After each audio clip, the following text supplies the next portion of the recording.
So we've all been there before where we think about what scale, what arpeggio, what chord, what lick we should learn in order to expand our playing. When sometimes all we need to do is just look at what we already know from a different angle.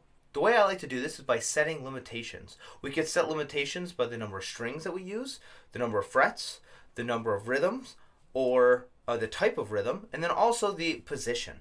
So now, if we were to kind of look at the A minor pentatonic in my E minor position, my root note on the 6th string, 5th fret, the idea here is to kind of limit the number of strings that we use. So we can use adjacent strings, my 1st string, my 2nd, maybe my 2nd, and my 3rd, 1st, my 2nd, my 4th. The most difficult is to limit ourselves to the fewest number as possible. The idea is to see how much musical information and how much kind of emotion we can convey with using fewer resources. So they don't necessarily have to be adjacent, though. They can be my 1st string, my 2nd string. Now I can actually kind of use my horizontal scales and move between different positions, right? Or I can use a handful of different positions and kind of switch between them. So there I was just using my 1st string and my 3rd string, going between them. Now I can kind of set a backing track and see, okay, if I'm going to solo using my 1st string, how much stuff can I kind of come up with only using those strings? Now, I don't necessarily only have to play it or using it with blues. I can also use it with rock, with country, with just about anything.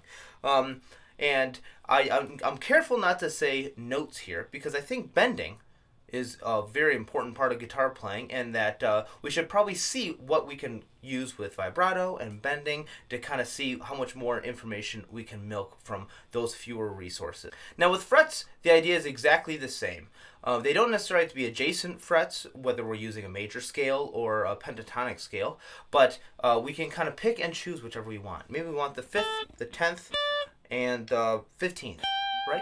And then I could kind of also not just do it on the 1st string, but also on the 2nd string, 5th, 10th, and 15th, right? And see what it is that I can kind of use only using those, what it is that I can kind of improvise or kind of come up with only using those fewer frets. Now with rhythm, it gets a little bit tricky. A lot of times it's tough even just to play just quarter notes or eighth notes. So sometimes instead of just allowing yourself to just kind of wing it and do whatever rhythm you want, be aware of what rhythm that you're using.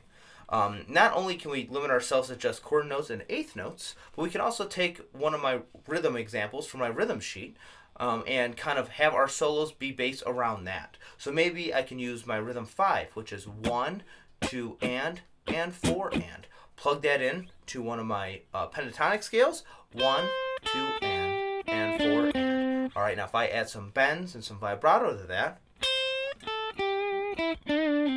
all right, how is it that I can still improvise freely, although I'm limiting the rhythm that I'm using? What's particularly tricky is actually combining a handful of these. Maybe I limit the amount of frets and my strings and my rhythm. Now the 4th example of limiting my positions is mainly for advanced players who sometimes find themselves switching between positions quite a bit. So this is for those who kind of use a lot of the horizontal scales and everything else, sometimes just limiting yourself to one position. Maybe when you're playing through a jazz standard or anything else, can really you can really explore that position really well. So these are just some ideas in order to kind of spice up your playing with stuff that you already know. It sounds funny, but actually just, like I said, limiting yourself on what resources you can use, you allow yourself to use, really frees up how much you can milk out of every situation. Thank you so much.